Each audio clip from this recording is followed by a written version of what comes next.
Hello வணக்கம் welcome to நெய்தல் channel. இன்றைக்கி நம்ம இந்த அழகான பச்சை கிளி தான் எப்படி பண்ணலான்னு பார்க்க போகிறோம். ஸோ இந்த கிளி ரொம்ப நாளாக நிறைய பேர் கேட்டுட்டு இருந்த ஒரு மோஸ்ட் ரெக்வஸ்டட் வீடியோ கூட சொல்லலாம். ஸோ இன்றைக்கி இந்த பேட்டர்ன் தான் எப்படி பண்ணலான்னு பார்க்க போகிறோம். ஸோ இது வந்து கொஞ்சம் கஷ்டமான பேட்டர்ன் தான், ரொம்ப ஈஸியான பேட்டர்ன்லாம் நான் சொல்ல மாட்டேன். ஏன்னா இது வந்து நான் ரொம்ப பிகினர்ஸ்க்காக அப்படின்னு பார்த்துலாம் இந்த வீடியோவில் வந்து நான் எக்ஸ்பிளைன் பண்ணலை. ஓரளவு நீங்கள் ஏற்கனவே உங்களுக்கு குரோஷேயில் ஐடியா இருந்திருந்ததா, அப்புறம் வந்து உங்களுக்கு சிங்கிள் குரோஷே, டபுள் குரோஷே இதெல்லாம் நீங்கள் போட்டு பழகியிருந்தீங்கன்னா இந்த பேட்டர்ன் இந்த வீடியோ பார்க்கும்போது உங்களால் கொஞ்சம் ஈஸியாக செஞ்சு பார்க்க முடியும். அந்த மாதிரி ஒரு வீடியோ தான் இது. ரொம்ப பிகினர்ஸ்க்கான வீடியோ இது கிடையாது. ஓகே, இந்த பேட்டர்ன் பார்த்தீங்கன்னா நான் வந்து ஃபஸ்ட்டு இது தலையிலேருந்து உடம்பு பகுதி இருக்குது இல்லையா, அதை தான் ஃபஸ்ட்டு சொல்லிக் கொடுக்க போகிறேன். அது எப்படின்னா உங்களுக்கு ஓரளவு தலையிலேருந்து இந்த அளவு வரைக்கும் நான் எப்படி பண்ணணும், நான் எந்த மாதிரி உங்களுக்கு ஸ்டெப்ஸ் சொல்லி கொடுக்குறேங்கிறத கிளியராக உங்களுக்கு சொல்லி கொடுத்துருவேன். அப்படி சொல்லி கொடுத்ததுக்கப்புறம் மற்றபடி உடம்பு பகுதிக்கெல்லாம் நான் வந்து ஒரு ஸ்க்ரீனில் என்னென்ன ஸ்டெப்ஸ் ஃபாலோ பண்ணணும் மாதிரி ஒரு நோட் மாதிரி உங்களுக்கு வரும், டிஸ்பிளே ஆகும். ஸோ அதை பார்த்து தான் நீங்கள் மற்றது கம்ப்ளீட் பண்ண போகிறீங்க.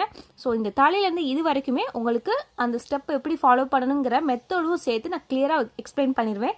அப்படின்னா உங்களுக்கு அந்த ஸ்க்ரீனில் டிஸ்பிளே ஆகிற ஸ்டெப்ஸ் பார்த்து மீதி நீங்கள் கம்ப்ளீட் பண்ணுறதுக்கு உங்களுக்கு கொஞ்சம் ஈஸியாக இருக்கும்.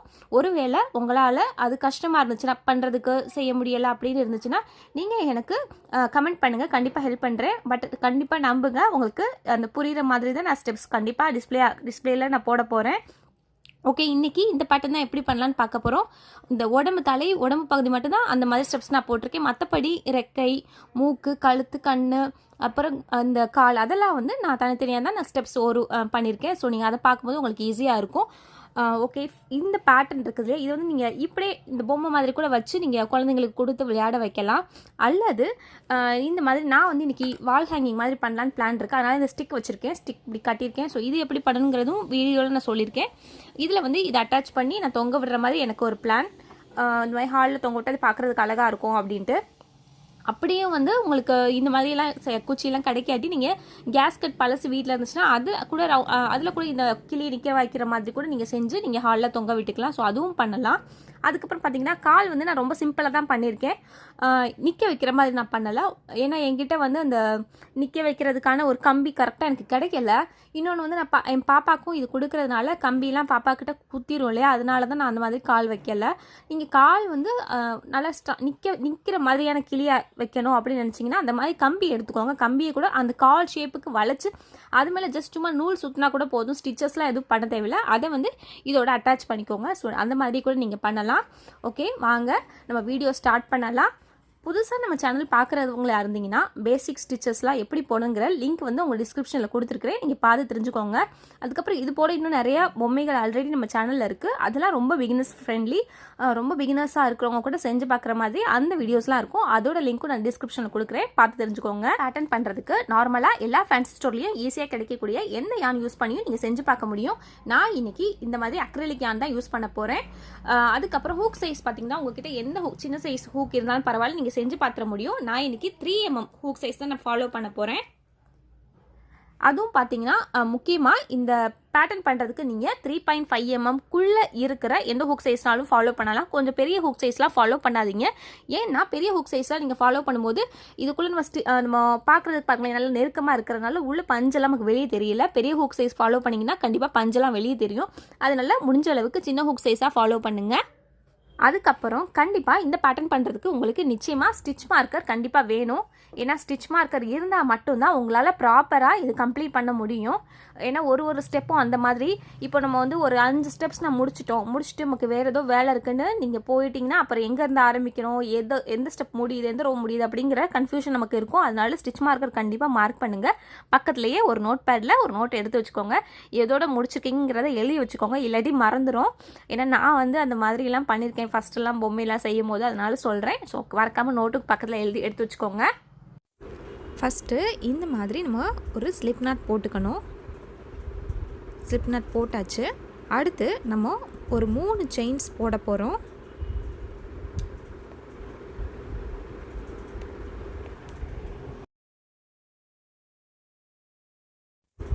இந்த மாதிரி 3 செயின்ஸ் போட்டதுக்கப்புறமா கீழே இருக்கிற ஃபஸ்ட்டு செயினில் இந்த ஹூக்கை உள்ளே விட்டு அந்த நூலை வெளியே எடுக்கிறோம்.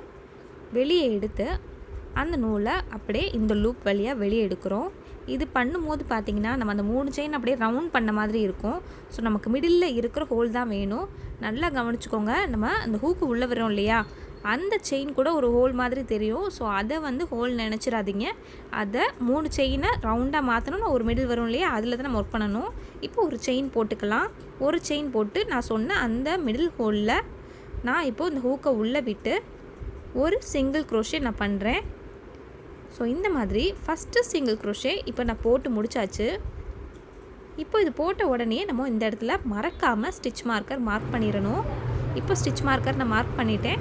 ஸோ இதே ஹோல் இருக்குது இல்லையா, இப்போ ஒர்க் பண்ணோம் இல்லையா, அதே ஹோலில் நான் அடுத்த சிங்கிள் க்ரோஷே நான் போட்டுட்ருக்கிறேன்.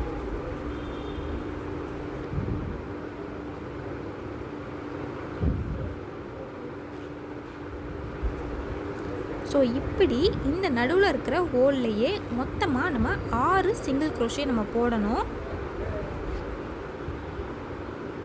இப்போ பார்த்திங்கன்னா 6 சிங்கிள் க்ரோஷே போட்டாச்சு. இப்போ சுற்றி ஒரு ஸ்டிச்சாக ஃபார்ம் ஆயிடுச்சு. இப்போது இந்த மார்க் பண்ண இடத்த நம்ம கழட்டிட்டு இந்த லூப் இருக்குது இல்லையா, அதில் அந்த ஹூக்கை உள்ளே விட்டு அந்த மார்க் பண்ண இடத்துல போய் நான் இந்த ஹூக்கை உள்ளே விட்டு இதை அப்படியே வந்து ஒரு சிங்கிள் க்ரோஷே நான் போட போகிறேன். ஸோ இதுதான் நம்ம அடுத்த ரோ போட போகிறோம். ஸோ அடுத்த ரோ ஆரம்பித்தாச்சு. இதே இடத்துல நான் இன்னொரு சிங்கிள் க்ரோஷேயும் போடுறேன். ஸோ அந்த ஒரு ஸ்டிச் மேலேயே நான் 2 சிங்கிள் க்ரோஷே இப்போ போட்டிருக்கேன். இப்போ அடுத்த ரோ ஆரம்பித்தா முதல் சிங்கிள் க்ரோஷே மேலே மறக்காமல் மார்க் பண்ணிடுங்க. மார்க் பண்ணியாச்சு. இப்போ அடுத்த ஸ்டிச் மேலே நான் போய் இதே போல் 2 சிங்கிள் க்ரோஷே நான் போட போகிறேன். அடுத்து அதுக்கடுத்து இருக்கிற ஸ்டிச்சில் நான் இதே போல் 2 சிங்கிள் க்ரோஷே அப்படின்னு போடுறேன். ஸோ இது வந்து உங்களுக்கு எப்படின்னு புரிஞ்சிருக்கும். இந்த ரோ ஃபுல்லாக ஒரு ஸ்டிச் மேலே 2 சிங்கிள் க்ரோஷே நான் கம்ப்ளீட் பண்ணிவிட்டு உங்களுக்கு எப்படி இருக்குன்னு காட்டுறேன். இப்போ இந்த ரோ கம்ப்ளீட் பண்ணியாச்சு. நெக்ஸ்ட் ரோ ஸ்டார்ட் பண்ண போகிறோம். அதுக்கு அந்த மார்க் பண்ண இடத்துல போய் நான் ஒரு சிங்கிள் க்ரோஷே நான் போடுறேன். ஸோ ஃபஸ்ட்டு சிங்கிள் க்ரோஷே ஒரு ரோ தொடக்கும் போது ஃபஸ்ட்டு சிங்கிள் க்ரோஷேயில் மறக்காமல் மார்க் பண்ணிடணும். மார்க் பண்ணியாச்சு. அடுத்த ஸ்டிச் மேலே போய் நான் 2 சிங்கிள் க்ரோஷே நான் பண்ணுறேன்.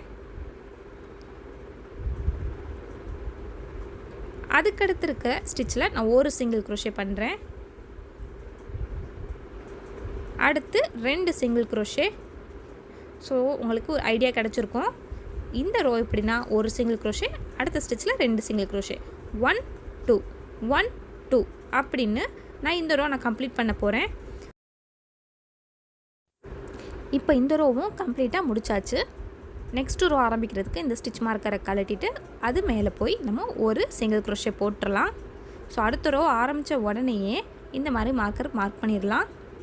ஓகே, அடுத்த ஸ்டிச் மேலே நான் அடுத்த சிங்கிள் க்ரோஷே நான் பண்ணுறேன். அதுக்கடுத்து இருக்கிற ஸ்டிச் மேலே நான் 2 சிங்கிள் க்ரோஷே இப்போ பண்ண போகிறேன்.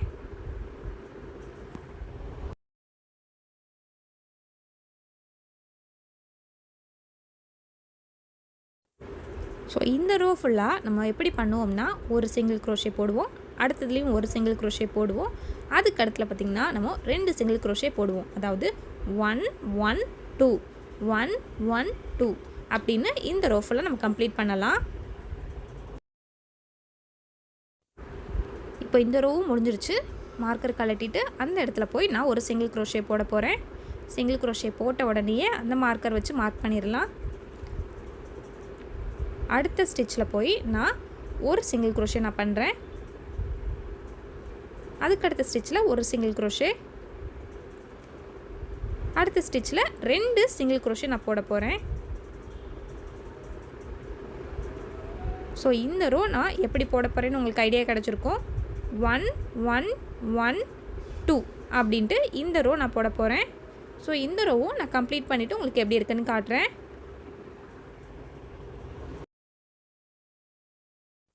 இப்போ அடுத்த ரோ ஸ்டார்ட் பண்ணுறதுக்கு ஸ்டிச் மார்க்கர் நான் கழட்டிட்டேன். ஸோ கழட்டின அந்த இடத்துல போய் நான் ஃபஸ்ட்டு ஒரு சிங்கிள் க்ரோஷே போட்டுக்கிறேன். ஒரு ரோ ஆரம்பித்த உடனே மறக்காமல் ஸ்டிச் மார்க்கர் மார்க் பண்ணிடலாம். இப்போ அடுத்த ஸ்டிச்சில் போய் நான் அடுத்து சிங்கிள் க்ரோஷே நான் பண்ணுறேன்.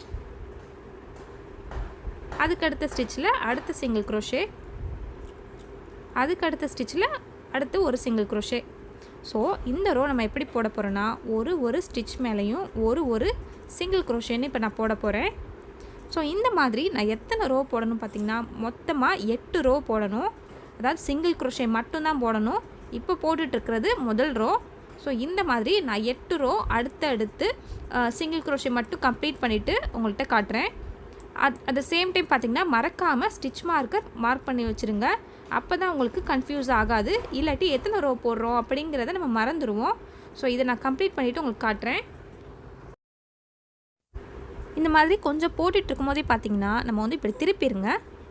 இப்படி திருப்பிட்டு கண்டினியூ பண்ணி ஒர்க் பண்ணுங்கள். இப்போ பார்த்திங்கன்னா நான் ஏற்கனவே வந்து அந்த மாதிரி கிளி பண்ணிட்டேன். ஸோ எனக்கு திரும்பி செஞ்சு பார்க்குறதுக்கு டைம் இல்லை. அதனால் நான் சிம்பிளாக இப்போ 2 ரோவோட முடிச்சிட்டேன். ஸோ 8 ரோங்கிறது நல்லா பெருசாக வரும். ஸோ நான் வந்து சின்னதாக பண்ணியிருக்கேன். நீங்கள் வந்து அதே மாதிரி பண்ணணும்னு நினைக்காதீங்க. நான் சொன்னபடி நீங்கள் கரெக்டாக அந்த 8 ரோ போட்டு முடிச்சுருங்க. இப்போ முடிச்சுட்டு அடுத்து எப்படி போடணுங்கிறத நான் சொல்கிறேன். ஸோ நெக்ஸ்ட்டு பார்த்திங்கன்னா அடுத்த ரோ ஆரம்பிக்கிறோம். 8 ரோஸ் முடிச்சுட்டு சிங்கிள் crochet மட்டும் போட்டு முடிச்சுட்டு அடுத்த ரோ ஆரம்பிக்கிறோம். அதுக்கு ஒரு சிங்கிள் crochet போட்டு வழக்கம் போல் மார்க் பண்ணிடலாம். மார்க் பண்ணிவிட்டு அதுக்கடுத்து இருக்கிற ஸ்டிச் மேலே ஒரு சிங்கிள் crochet போடுறோம். அடுத்து ஒரு சிங்கிள் crochet. ஸோ இப்படி அடுத்தடுத்து 3 ஸ்டிச் மேலே ஒரு சிங்கிள் crochet போட்டு முடிச்சிட்டேன். அடுத்த ஸ்டிச் பார்த்திங்கன்னா நம்ம டிக்ரீஸ் பண்ண போகிறோம். டிக்ரீஸ்னால் என்னென்னா ஒரு ஸ்டிச்சும் பார்க்குறதுக்கு ஜடப்பின்ன மாதிரி இருக்குது இல்லையா, அதில் இப்போ பார்த்திங்கன்னா இந்த கிராஃப்ட்டுக்கு அந்த உள்புறமாக இருக்கும், அதுக்கப்புறம் வெளிப்புறமான நம்ம பார்க்குற சைடு அப்படின்னு 2 நூல் சேர்ந்துருக்கு. அதில் அந்த உள்புறமாக இருக்குது இல்லையா, அதுதான் பேக் லூப். அந்த லூப் மட்டும் நான் இந்த நூலை வெளியே எடுத்துக்கிறேன். பார்த்துங்க, அது வழியாக மட்டும் இந்த ஹூக்கை உள்ளே போடுறேன். அப்படி அடுத்தடுத்து அந்த பேக் லூப் வழியாக இந்த ஹூக்கை உள்ளே விட்டு அந்த நூலை வெளியே எடுக்கிறேன் பாருங்கள். ஸோ பேக் லூப்பில் தான் அடுத்தடுத்து ஸ்டிச் 2 ஸ்டிச்சு சேர்த்து வச்சு நான் எடுத்து ஒரு சிங்கிள் crochet போட்டிருக்கேன். இது பேர் தான் டிக்ரீஸ் சொல்லுவாங்க. ஸோ டிக்ரீஸுங்கிறத நான் வந்து டிஇசி அப்படின்னு மென்ஷன் பண்ணிக்கிறேன். டிஇசி. ஸோ டிக்ரீஸ் போட்டாச்சு. அடுத்து ஒரு சிங்கிள் crochet போட்டேன். 2வது சிங்கிள் crochet போட்டேன். 3வது அடுத்து சிங்கிள் crochet போடுறேன். ஸோ டிக்ரீஸ் எப்படின்னு தெரிஞ்சிருச்சு. 3 தனித்தனி இப்போ சிங்கிள் crochet போட்டுட்டு திரும்பி நம்ம டிக்ரீஸ் பண்ணலாம். அதே போல் பேக் லூப்பில் இந்த மாதிரி லூப் உள்ளே விட்டுட்டு அடுத்தடுத்து 2 ஸ்டிச்சில் இருக்கிற பேக் லூப்பை சேர்த்து வச்சு இப்படி நம்ம ஒரு சிங்கிள் crochet போடுறோம். ஓகேங்களா, இதுதான் டிக்ரீஸ். ஸோ ஒரு டிக்ரீஸ் இப்போ போட்டுட்டோம். ஸோ இந்த ரோ எப்படி போடுறோன்னா 3 தனித்தனியாக சிங்கிள் crochet ஒரு டிக்ரீஸ் இப்படின்னு இந்த ரோவை நம்ம கம்ப்ளீட் பண்ணணும். ஸோ இப்போ உங்களுக்கு டிக்ரீஸ்னால் என்னென்னு கிளியராக தெரியும். அதுக்கப்புறம் நான் வந்து இதுக்கு முன்னாடிலாம் பண்ணும்போது 1 1 2 அப்படிலாம் சொன்னேன் இல்லையா, அந்த 2 இருக்குது இல்லையா, அந்த 2வை வந்து நான் இன்க்ரீஸ் அப்படின்னு சொல்லிக்கலாம், ஐஎன்சின்னு சொல்லிக்கலாம். அதாவது இப்போது இந்த முழு கிளியோட உடம்பு ஃபுல்லாக இருக்கிறது ஃபுல்லாக மீதியை வந்து எப்படி கம்ப்ளீட் பண்ணலான்னு நான் சொல்லிக் கொடுக்க போகிறேன். அதுக்கான அந்த ஸ்டெப்ஸ் வந்து இப்போ உங்களுக்கு ஸ்க்ரீனில் டிஸ்பிளே ஆகும். அதுக்கு தான் நான் சொல்கிறேன். இன்க்ரீஸுங்கிறத வந்து ஐஎன்சின்னு நான் போட்டிருப்பேன், டிக்ரீஸுங்கிறத டிஇசி போட்டிருப்பேன். இன்க்ரீஸ்னால் உங்களுக்கு நான் ஏற்கனவே சொன்ன மாதிரி தான் இப்போ 1 1 2 அந்த 2ன்னு சொல்கிறேன் இல்லையா, ஒரே ஸ்டிச்சில் 2 சிங்கிள் crochet போடுறேன் இல்லையா, அதை தான் இன்க்ரீஸ் சொல்லுவாங்க. ஸோ நான் ஐஎன்சி போட்டிருந்தேன்னா அந்த இடத்துல நீங்கள் ஒரு ஸ்டிச்சில் 2 சிங்கிள் crochet போடணும்னு அர்த்தம். டிக்ரீஸ் டிஇசி போட்டிருந்தீங்கன்னா அந்த இடத்துல 2 சேர்த்து வச்சு பேக் லூப்பில் சேர்த்து வச்சு சிங்கிள் crochet போடணும் அர்த்தம். ஓகே, நம்ம இப்போது அந்த ஸ்க்ரீனை பார்க்கலாம். இந்த ஸ்டெப்ஸ்லாம் நீங்கள் ஃபாலோ பண்ணும்போது தலை கம்ப்ளீட்டாக முடிஞ்சதுக்கப்புறம் நம்ம பஞ்சு அடைக்க ஆரம்பிச்சிடணும் உள்ளே. ஸோ பஞ்சு ஸ்டஃபிங் பண்ணிடுங்க. அதுக்கப்புறம் உடம்பில் ஓரளவு முக்கால்வாசி முடிக்கும் போது பஞ்சு திரும்பி ஸ்டஃபிங் ஆரம்பிங்க. ஸோ இந்த மாதிரி நான் பஞ்சு ஸ்டஃபிங் பற்றி இந்த ஸ்டெப்ஸ்லாம் நான் இன்க்ளூட் பண்ணல. நீங்கள் வந்து பார்த்துக்கோங்க, அதுக்கேற்றபடி நீங்கள் ஸ்டஃப் பண்ணிக்கோங்க. இந்த ஸ்க்ரீனை பார்த்து ஃபாலோ பண்ணுறதுக்கு முன்னாடி மறக்காமல் ஸ்டிச் மார்க்கர் யூஸ் பண்ணி பண்ணுங்கள். அப்போ மட்டும்தான் உங்களால் கண்டிப்பாக இதை கம்ப்ளீட்டாக ஃபுல்லாக முடிக்க முடியும். ஓகே, என்னென்னா இப்போது லாஸ்ட்டாக நம்ம எதோட முடிச்சிருக்கோம், 3 தனித்தனியாக சிங்கிள் crochet பண்ணிவிட்டு ஒரு டிக்ரீஸ், 3 தனித்தனியாக சிங்கிள் crochet பண்ணிவிட்டு ஒரு டிக்ரீஸ், அதாவது 1 1 1 டிக்ரீஸ், 1 1 1 டிக்ரீஸ். ஸோ அந்த ஸ்டெப்பை தான் இப்போ நான் முதல் ஸ்டெப்பாக போட்டிருக்கேன். ஸோ அந்த ஸ்டெப் நம்ம செஞ்சு முடிச்சிட்டோம். ஸோ அதை விட்டுருங்க. அதுக்கு அடுத்த ஸ்டெப் பார்த்தீங்கன்னா 1 1 டிக்ரீஸ் 1 1 டிக்ரீஸ் அப்படின்னு போட்டிருக்கேன். அதாவது 2 தனித்தனியாக சிங்கிள் crochet போடுறோம். அடுத்து 3ஆவதுல பார்த்தீங்கன்னா டிக்ரீஸ் பண்ணுறோம். ஸோ இந்த ஸ்டெப் ஃபுல்லாக நம்ம ஒரு ரோ ஃபுல்லாக நம்ம பண்ணி முடிக்கிறோம். அதுக்கு அடுத்த ரோ எப்படி பண்ணணும்னா 1 டிக்ரீஸ், அதாவது ஒரு சிங்கிள் crochet போடுறோம், டிக்ரீஸ் பண்ணுறோம், ஒரு சிங்கிள் crochet போடுறோம், டிக்ரீஸ் பண்ணுறோம். ஸோ இப்படி அடுத்த ரோ ஃபுல்லாக கம்ப்ளீட் பண்ணுறோம். ஸோ இந்த மாதிரி ரோஸ் இப்போ முடித்ததுக்கு அப்புறமா நம்ம சிங்கிள் crochet மட்டும் போடுற ரோ ஸ்டார்ட் பண்ண போகிறோம். ஸோ இந்த ரோ ஃபுல்லாக வெறும் ஒரு சிங்கிள் crochetன்னு இந்த ரோவை நம்ம போட்டு முடிக்கணும். Next row 1 single crochet 1 single crochet 1 single crochet 1 single crochetன்னு அடுத்தடுத்து 4 ஸ்டிச்சில் 4 தனித்தனியாக சிங்கிள் crochet போட்டுட்டு அடுத்து இன்க்ரீஸ் பண்ணுறோம். ஸோ 4 தனித்தனி சிங்கிள் crochet இன்க்ரீஸ், 4 தனித்தனி சிங்கிள் crochet இன்க்ரீஸ் அப்படின்னு இந்த ரோ போட்டு முடிக்கிறோம். அடுத்த ரோ 5 தனித்தனியாக சிங்கிள் crochet போடுறோம், இன்க்ரீஸ் பண்ணுறோம். 5 தனித்தனியாக சிங்கிள் crochet போடுறோம், இன்க்ரீஸ் பண்ணுறோம். ஸோ இப்படி இந்த ரோ நம்ம கம்ப்ளீட் பண்ணி முடிக்கணும். ஸோ அடுத்தடுத்த ஸ்டெப்ஸை நான் ஷார்ட்டாக சொல்லி முடிச்சிடறேன். 5 தனித்தனியாக சிங்கிள் crochet போட்டுட்டு இன்க்ரீஸ் பண்ணோம், ரைட்டா? ஸோ அந்த மாதிரி முடிச்சதுக்கப்புறமா 6 தனித்தனியாக சிங்கிள் crochet போடுறோம், இன்க்ரீஸ் பண்ணுறோம். 7 தனித்தனியாக சிங்கிள் crochet போடுறோம், இன்க்ரீஸ் பண்ணுறோம். 8 தனித்தனியாக சிங்கிள் crochet போடுறோம், இன்க்ரீஸ் பண்ணுறோம். 9 தனித்தனியாக சிங்கிள் crochet போடுறோம், இன்க்ரீஸ் பண்ணுறோம். 10 தனித்தனியாக சிங்கிள் crochet போடுறோம், இன்க்ரீஸ் பண்ணுறோம். ஸோ இப்படி அடுத்தடுத்த ஸ்டெப்ஸ் ஃபுல்லாக நம்ம கம்ப்ளீட் பண்ணி முடிக்கணும். நெக்ஸ்ட்டு ஒரு ஸ்டிச் மேலே ஒரு சிங்கிள் crochetன்னு நம்ம அந்த ரோ ஃபாலோ பண்ண போகிறோம். அது மொத்தமாக 8 ரோஸ் போட போகிறோம். ஸோ 8 ரோஸ் ஃபுல்லாக ஒரு ஸ்டிச் மேலே ஒரு சிங்கிள் crochet மட்டும் போடணும். அதுக்கப்புறமா 10 தனித்தனியாக சிங்கிள் crochet போட்டுட்டு ஒரு டிக்ரீஸ், 10 தனித்தனியாக சிங்கிள் crochet ஒரு டிக்ரீஸ் அப்படின்னா ஒரு ரோ போடுறோம். அதுக்கடுத்து 9 தனித்தனியாக சிங்கிள் crochet போட்டுட்டு டிக்ரீஸ், அந்த மாதிரி ஒரு ரோ போடுறோம். அடுத்தது ஒரு ஸ்டிச் மேலே ஒரு சிங்கிள் crochetன்னு ஒரு ரோ கம்ப்ளீட் பண்ணணும். அதுக்கடுத்தது 8 தனித்தனியாக சிங்கிள் crochet போடுறோம், அதுக்கப்புறம் டிக்ரீஸ், இந்த மாதிரி ஒரு ரோ போடுறோம். அடுத்தது 7 தனித்தனியாக சிங்கிள் crochet டிக்ரீஸ் அப்படின்னு அடுத்து ஒரு ரோ போடுறோம். கடைசியாக ஒரு ஸ்டிச் மேலே ஒரு சிங்கிள் crochetன்னு அந்த ரோ போட்டு முடிக்கணும். நெக்ஸ்ட்டு 6 தனித்தனியாக சிங்கிள் crochet போடுவோம், டிக்ரீஸ் பண்ணுவோம். 5 தனித்தனியாக சிங்கிள் crochet ரோ போடுவோம், டிக்ரீஸ் பண்ணுவோம். அதுக்கப்புறம் சிங்கிள் crochet ரோ மட்டும் போடுவோம். அடுத்தது 4 தனித்தனியாக சிங்கிள் crochet போடுவோம், டிக்ரீஸ் பண்ணுவோம். 3 தனித்தனியாக சிங்கிள் crochet ரோ போடுவோம், டிக்ரீஸ் பண்ணுவோம். அதுக்கப்புறம் சிங்கிள் crochet மட்டும் ஒரு ரோ போடுவோம். அதுக்கடுத்து நெக்ஸ்ட்டு ஒரு சிங்கிள் crochet டிக்ரீஸ், அந்த மாதிரி ஒரு ரோவும், ஒரு சிங்கிள் crochet டிக்ரீஸ், ஒரு சிங்கிள் crochet டிக்ரீஸ், அந்த மாதிரி ஒரு ரோவும். அதுக்கப்புறம் ஒரு சிங்கிள் crochet அப்படின்னு போட்டு கம்ப்ளீட் பண்ணுவோம். ஸோ இதோட இந்த ப்ராஜெக்ட் முடிஞ்சிடும். இதில் கடைசி 25 ஸ்டெப்ஸ் பண்ணும் போதே நமக்கு வந்து அந்த ப்ராஜெக்ட் கம்ப்ளீட் ஆகும் சில சமயம். ஸோ நீங்கள் அதையும் கவனிச்சுக்கோங்க. 25 ஸ்டெப் பண்ணும் போதே கம்ப்ளீட் ஆகிடுச்சுன்னா லாஸ்ட் 2 ஸ்டெப்ஸ் வந்து நம்ம பண்ணணுங்கிற அவசியம் கிடையாது. இதோட முடிஞ்சிடும் இந்த உடம்பு பகுதி. இதோட கண்டினியூஷன் பார்த்திங்கன்னா பார்ட் 2 வீடியோஸ் தனியாக இருக்குது. அதோட லிங்க்கு டிஸ்கிரிப்ஷனில் கொடுக்குறேன், நீங்கள் பார்த்து செக் பண்ணிக்கோங்க. நன்றி.